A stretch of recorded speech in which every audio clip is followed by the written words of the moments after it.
everyone, it's Nicole from Nicole Loves Nails. Welcome to my channel. So I am continuing swatching Fall 2023 collections, and today's video is for the China Glaze Fall 2023 collection called Deserted. As I mentioned in my SE Fall collection review, I am very much looking forward to fall releases. I find that ever since I started my blog, fall releases have been a highlight for me. So I did pick this collection up from headtotoebeauty.com. I will have some links in the description box to places where you can pick these up. Some of those links will be affiliate links as well, so feel free to use the links if you want to, but as always, no pressure. At the time of recording, this collection is not yet available at beyondpolish.com. However, I will have a link for Beyond Polish down in the description box anyway, along with my affiliate code Nicole Loves Nails to save 10%. So before we get into today's video, got a couple of things to mention. The first being, if you are new around here, hi, my name is Nicole. It is wonderful to meet you, and thank you very much for clicking on today's video. Do consider hitting subscribe if you enjoy a variety of types of content, including nail polish related content. I upload new videos every single week on Tuesdays and Saturdays, and I also go live every Sunday. If you are in fact a returning subscriber, welcome back. How are you doing? Just how's everyone's week going? Last year's fall collection was...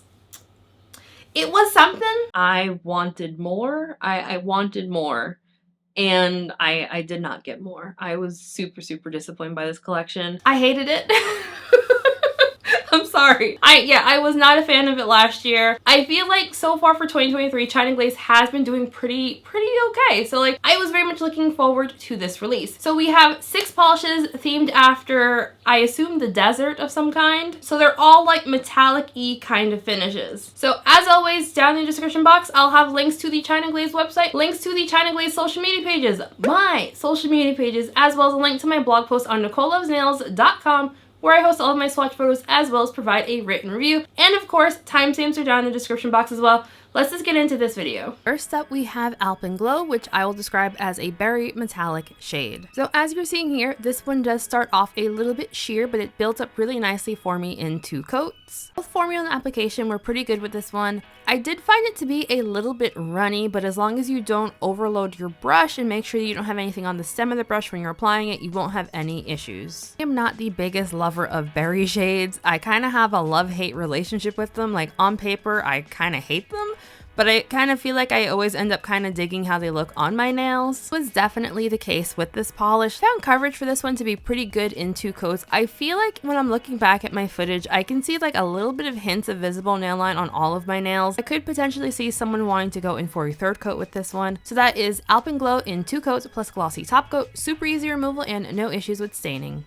And now we have Bring the Heat, which I'll describe as a metallic dark orange. Also has like a little hint of like a coppery tone to it, just, FYI. Both formula and application were pretty good for this one. It was also just a little bit thinner than I personally prefer, but I wouldn't go so far as to call it watery. There are some significant brush strokes when this polish is wet, and you can also still see them when the polish is dry. If that kind of thing bothers you, you will definitely want to, go in for more careful application to keep all of those lines really straight. And the brush strokes are definitely my least favorite thing about metallic shades. I wouldn't say this is like the worst offender of brush strokes in a nail polish that I've personally encountered. Coverage is pretty good on this one in 2 coats. I feel like I went in for slightly thicker coats than I normally do, so I'll call this one a 2 to 3 coater depending on application style. Easy removal and no problems with staining. I saw someone on Facebook asking to see how similar this one is to Orly's Light My Campfire from their breathable line. Aren't dupes, but I would say if you have the Orly, you probably don't need this one. In the 2, I like the Orly formula and color better. And now we have Dunescape Sand. Describe the base color on this one as like a beigey sand color with a delicate golden shimmery sparkle.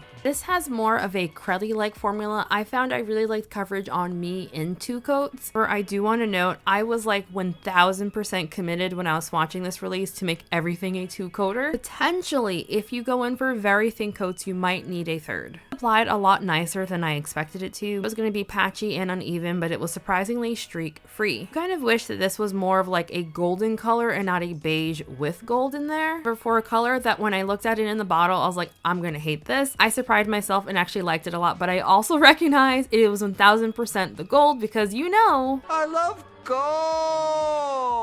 Gold in here is fairly delicate. I found in low lighting you could barely even see it. I wish the gold was a little bit stronger, or this was just like a gold polish in general. I can admit she's pretty cute. So that is 2 coats of Dunescape Sand. Removal is going to be very easy with this one, but it will also be messy.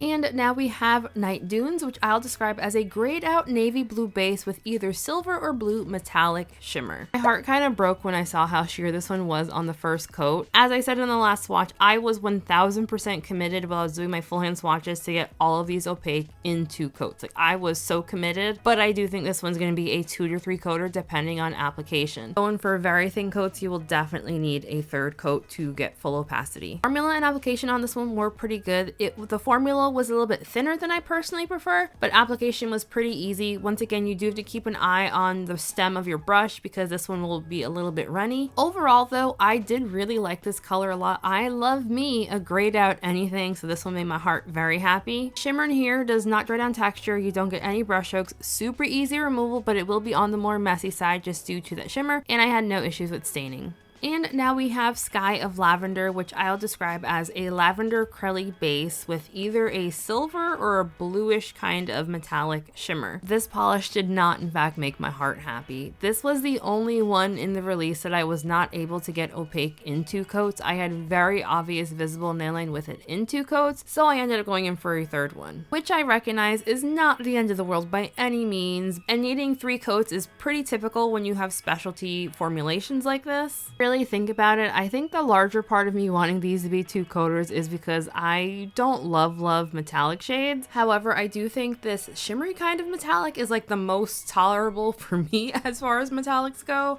But I don't know, I hated that I needed 3 coats, even though I fully recognize it's not that big of a deal. I was still annoyed nonetheless. That is 3 coats of Sky of Lavender. Very easy removal, a little bit messy, no issues with staining. And the final polish is called Twilight Desert. I will describe this as a deep purple crelly base with what I think is purple metallic shimmer. As you can see on this first coat, this is a more warmal purple base. I do think this is going to be another one of the 2 to 3 coaters depending on thickness of coats. If you go in for thinner coats like I am doing here for my live swatches, I do think this one is likely going to be a 3 coater. For my full in swatches, I was committed to that 2 coat lifestyle, so I opted to go in for a thicker 2nd coat. I found with thinner coats and 2 coats, you just don't get the same depth of color that you see in the bottle, nor do you get really even coverage in only 2 coats. Like, I really feel like if you go in for thin ones, you're going to need that 3rd coat to darken everything out as well as even everything out. Overall, I do think this is a really pretty shade, even though I'm not the biggest lover of dark purple. I did enjoy how this one looked on me, so that is 2 coats of Twilight Desert. Super easy removal, but messy, no issues with staining. Alrighty, so final thought. As I mentioned in the intro, I was very much looking forward to this release. Like, I generally enjoy fall releases. Is my camera crooked?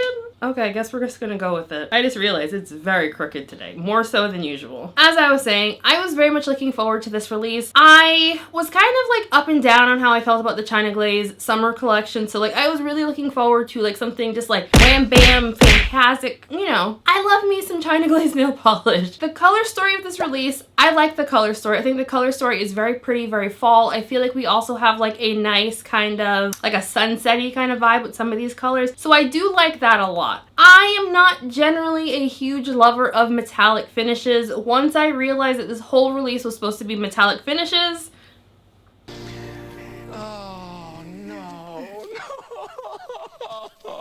I wasn't as excited anymore. I was not. However, I will say most of the polishes in this release are not the kind of metallics that I personally hate. I don't like the smooth brush strokey metallics. Those, I just don't like them. So I do appreciate that these were not all that kind. I feel like they were all like various twists on metallic. Some of them were even skirting the line between being like metallic and being a shimmer, but I feel like that's up to interpretation. When I saw the collection itself, I kind of figured that Night Dunes was going to be my favorite from the release. I kind of like blue polishes quite a bit, and I did like that one a lot. I do kind of wish that Dunescape Sand was replaced with like a gold. I feel like a gold would have been phenomenal in this release. That's just my own preferences on loving gold. Overall, I'm not super pumped about the release, but I don't think it was a bad release either. I'm just not as excited about it as I had hoped I would be. I'm honestly really looking forward to the China Glaze Halloween collection. Like, I feel like the China Glaze Halloween collection is always where like my heart is the most happiest the fall season. I will fully admit I was really hoping that all of these polishes would be 2 coaters. I am fully aware that once you get into specialty finishes that 2 coaters is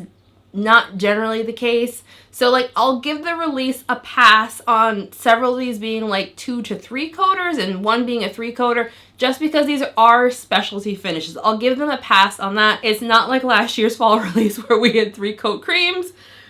I can't vibe with a 3 coat cream. It has to be like a more crelly-ish formulation for me to not be annoyed at doing 3 coats. Or the color has to be really pretty, one or the other. I'm up and down on how I feel about this. Again, like I don't think it was a bad release, but I'm not like absolutely mind-blowingly in love with it yet either. I really liked during my summer collection reviews that I would, at the end of the video, I would rank the summer releases from the mainstream brands as I swatch them. Since this is only my second one, I'm starting OPI tomorrow. I'm gonna put Essie so far as number 1, China Glaze so far at number 2. Currently, I'm very much looking forward to getting my hands on the Orly Orly fall collection. I saw that there is like a real prugly one in there, and I'm very much looking forward to that. I just pulled out the OPI fall collection from like, I just ordered it. It just came today.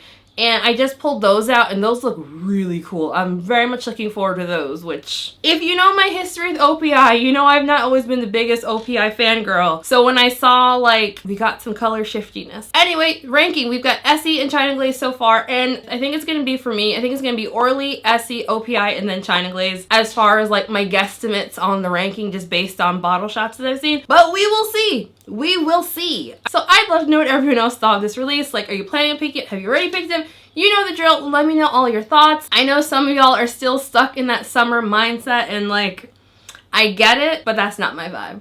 It's not my vibe. Do you, boo-boo? Do you, boo-boo? I'm fall. Halloween is here. I don't care what anyone says. It is now August. Like, I don't give a shit.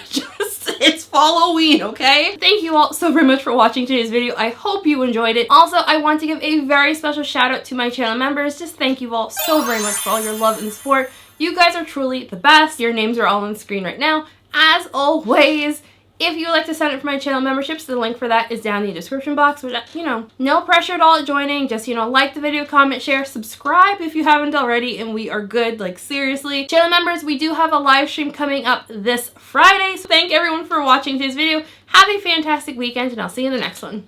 Bye!